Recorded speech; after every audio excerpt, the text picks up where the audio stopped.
আজ একটি ছোট গল্প পাঠ করছি। গল্পটির নাম পরিশ্রমের ফল। আমার সমস্ত শ্রোতাবন্ধুর কাছে আবেদন, গল্পটি খুব সুন্দর এবং খুব শিক্ষামূলক। গল্পটি শুনে কেমন লাগলো জানাবেন। আসুন গল্পটি শুনতে থাকি। বহুদিন আগে বোধিসত্ত্ব একবার বণিক বংশে জন্মগ্রহণ করেছিলেন। একদিন তিনি রাজ্যে প্রতিষ্ঠিত জ্ঞানী পুরুষ হিসেবে খ্যাতিও অর্জন করেছিলেন।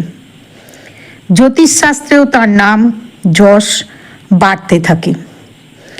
একদিন রাজদরবারে যাওয়ার পথে তিনি দেখলেন একটি মরা ইঁদুর পড়ে আছে।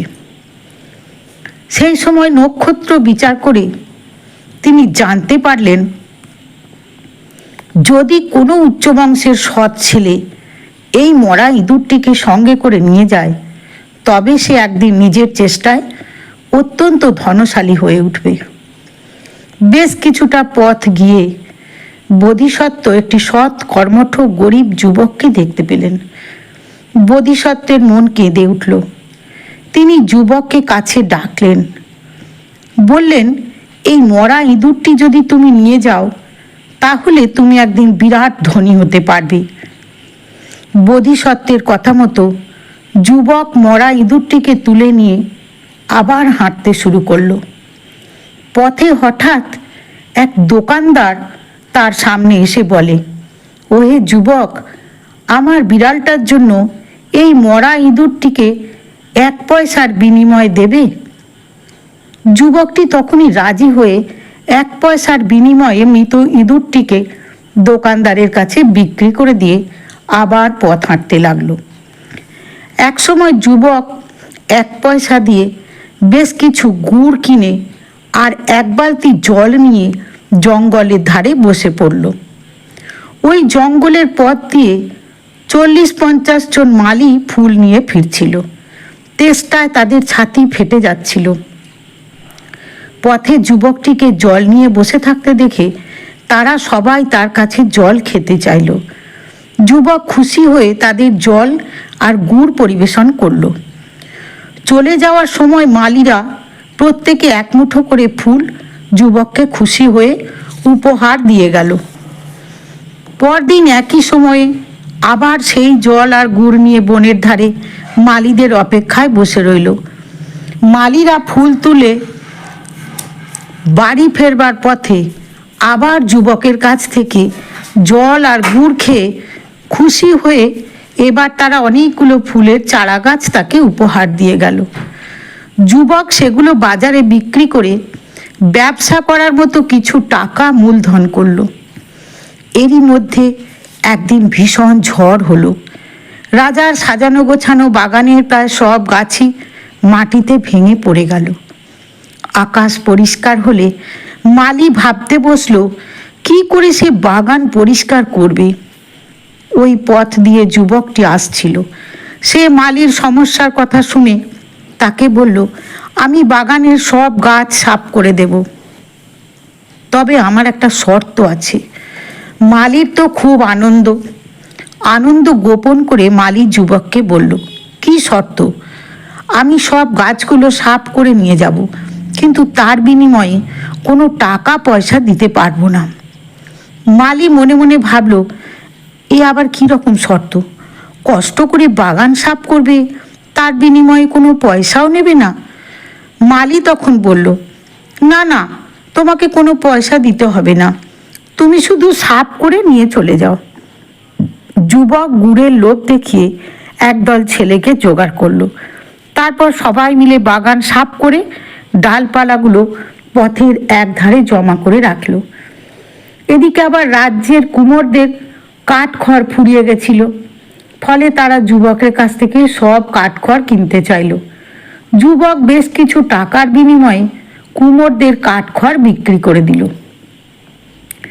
বারাণসীতে তখন 500 ঘাস কাটার লোক ছিল। তারা প্রতিদিন ঘাস কেটে মাথায় করে নিয়ে বাড়ি নিয়ে যেত। একদিন যুবকটি বেশ অনেকটা গুড় আর জল নিয়ে পথের ধারে বসে রইল। ঘাস কেটে বাড়ি ফেরার সময় তারা সবাই যুবকের কাছ থেকে জল আর গুড় খেলো প্রাণ ভরে। একজন বলল, তুমি আমাদের তেষ্টা মিটিয়ে খুব উপকার করলে ভাই, বলো তোমার জন্য কি করতে পারি। যুবক হেসে বলল, এমন কিছু করতে হবে না, যদি কখনো প্রয়োজন হয় জানাবো। সেদিনের পর থেকে প্রতিদিনই ওই 500 লোক ঘাস কেটে বাড়ি ফেরার পথে যুবকের কাছ থেকে জল আর গুড় খায়। একদিন যুবক তাদের বলল, তোমরা আমার একটা উপকার করবে? সকলে সাগ্রহে বলল, নিশ্চয় করব, বলো কি করতে হবে। যুবক বলল, তোমরা প্রত্যেকে আমাকে 1 আঁটি করে ঘাস দিয়ে যাও, আর আগামীকাল যতক্ষণ আমার ঘাস না বিক্রি হয় ততক্ষণ তোমাদের ঘাস বিক্রি করতে যেও না। দিনের পর দিন যুবক তেষ্টার মুহূর্তে জল দিয়ে উপকার করেছে, তাই তারা তার কথাটা ফেলতে পারল না। যুবক আগেই জানতে পেরেছিল একজন খুব বড় ব্যবসায়ী আগামীকাল রাজ্যে আসছেন, তার সঙ্গে থাকবে অনেক ঘোড়া, ফলে ঘাসের খুব প্রয়োজন হবে। তখন তার কাছে চড়া দামে ঘাস বিক্রি করে প্রচুর লাভ করতে পারবে। পরদিন ঠিক তাই হলো। ব্যবসায়ীকে প্রচুর টাকার বিনিময়ে যুবকের কাছ থেকে ঘাস কিনতে হলো এবং যুবক বেশ কিছু টাকার মালিকও হলো। একদিন যুবক খবর পেল যে বন্দরে একটি মাল বোঝাই জাহাজ এসেছে বিক্রির জন্য। সঙ্গে সঙ্গে যুবক তার আংটির বিনিময়ে জাহাজের সব মাল কিনে নিয়ে পাশেই একটা তাঁবু খাটিয়ে তাঁবুর বাইরে 2জন দারোয়ান রেখে ভেতরে বসে রইল। এদিকে মাল বোঝাই জাহাজ বিক্রির খবর পেয়ে মহাজনরা সবাই বন্দরে এসে বুঝতে পারল একজন নতুন মহাজন সব মাল কিনে নিয়ে বসে আছে। সবাই মিলে তখন হাজির হলো তাঁবুর সামনে, কিন্তু দারোয়ান তাদের ভেতরে ঢুকতে দিচ্ছে না।